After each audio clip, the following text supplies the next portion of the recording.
ସକାଳୁ ଉଠୁ ଉଠୁ ଦେହଟା କାହିଁକି ଭଲ ଲାଗୁନଥିଲା।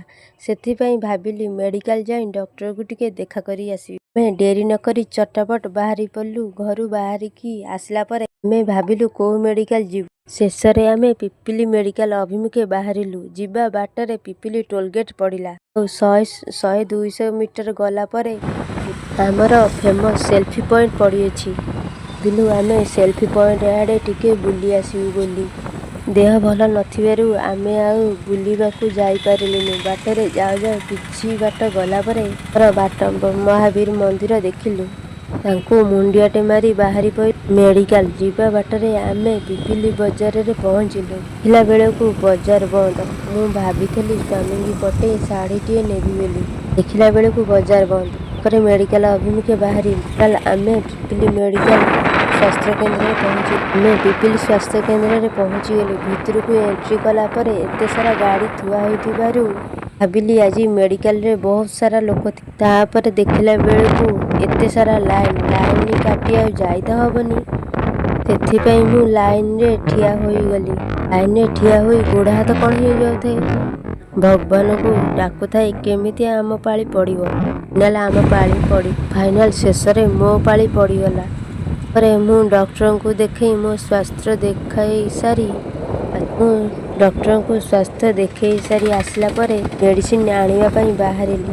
ବାପରେ ମେଡ଼ିସିନରେ ବି ଏତେ ଲାଇନ୍, ମେଡ଼ିସିନ କାଉଣ୍ଟରରେ ବି ଏତେ ଲାଇନ୍, ମେଡ଼ିସିନ ଷ୍ଟୋରରେ ବି ଏତେ ଲାଇନ୍, କି ଭିଡ଼। ତାପରେ ମୁଁ ଲାଇନରେ ଠିଆ ହେଲି। ଶେଷରେ ମୋ ପାଳି ପଡ଼ିଗଲା। ମେଡ଼ିସିନ ଧରି ଆସିଲା ପରେ ତାପରେ ମେଡ଼ିକାଲରୁ ବାହାରିଲୁ। ଆସିଲା ବାଟରେ ମୋର ମନେ ପଡ଼ିଗଲା କିଛି ପରିବା ନଥିଲା। ଆମେ ଭାବିଲୁ ପରିବା ମାର୍କେଟ ଆଡ଼େ ଯିବୁ ବୋଲି। ପରିବା ମାର୍କେଟରେ ପହଞ୍ଚିଲା ପରେ ଭାବିଲୁ ପରିବା ନେବୁ କେଉଁଥିରେ। ଶେଷରେ ବ୍ୟାଗ କିଣିଲୁ। ତାପରେ ପରିବା ଦୋକାନକୁ ଗଲୁ। ମୋ ସ୍ୱାମୀ ପରିବା କିଣିଲେ। ଦେଖନ୍ତୁ ସାଙ୍ଗମାନେ, ମୋ ସ୍ୱାମୀ କେମିତି ପରିବା କିଣୁଛନ୍ତି। ଆପଣମାନେ କେବେ ପରିବା କିଣିବାକୁ ଯାଇଛନ୍ତି କି? କମେଣ୍ଟରେ ନିଶ୍ଚିତ ଜଣାଇବେ। ପରିବା କିଣି ବାହାରି ଆସିଲୁ।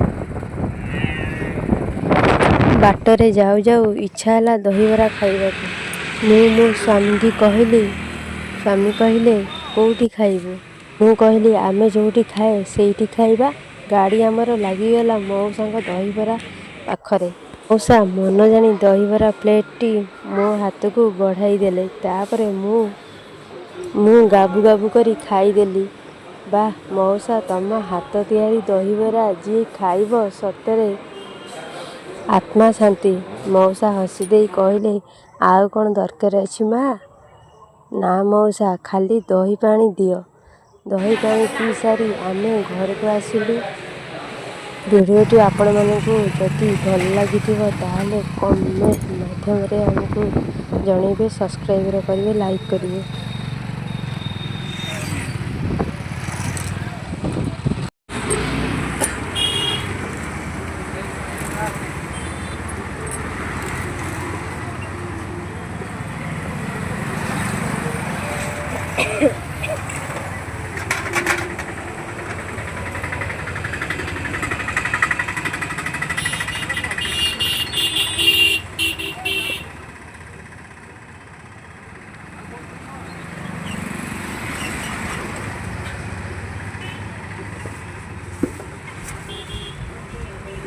ଭଲ ଭଲ ଦେଖିକି ଆଣ।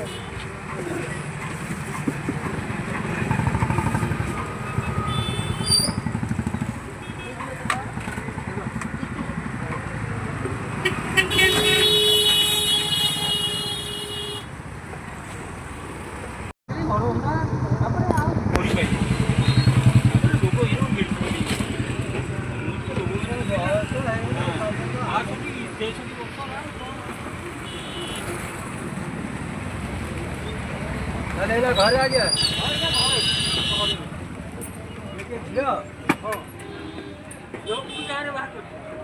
ଆମ ଗାଁରେ ବି ବାହାର ଯାହା ହଉ ଲୋକ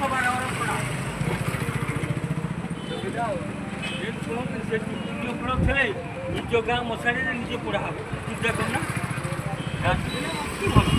ଭଲ, ଘର ଦ୍ୱାର ଭଲ, ସବୁ ଭଲ, ପରିବାର କମ। ପରିସ୍ଥିତି କାଲି କ'ଣ ହବ ସେଠି କହିହେବ। ମୁଁ ତ ଦୁମୁଦୁମ ହେଉଛି ଖାଇକି ମୁଁ ଟିକେ ସଠିକ୍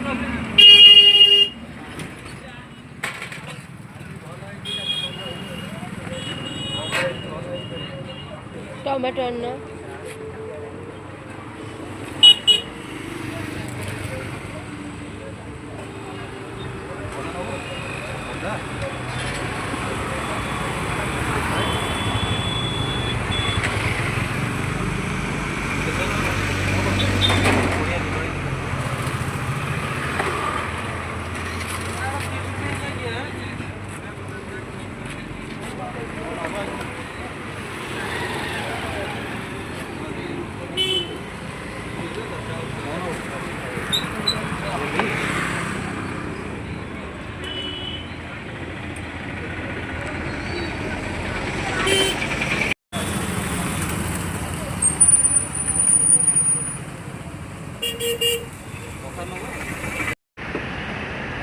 ओडिया टोका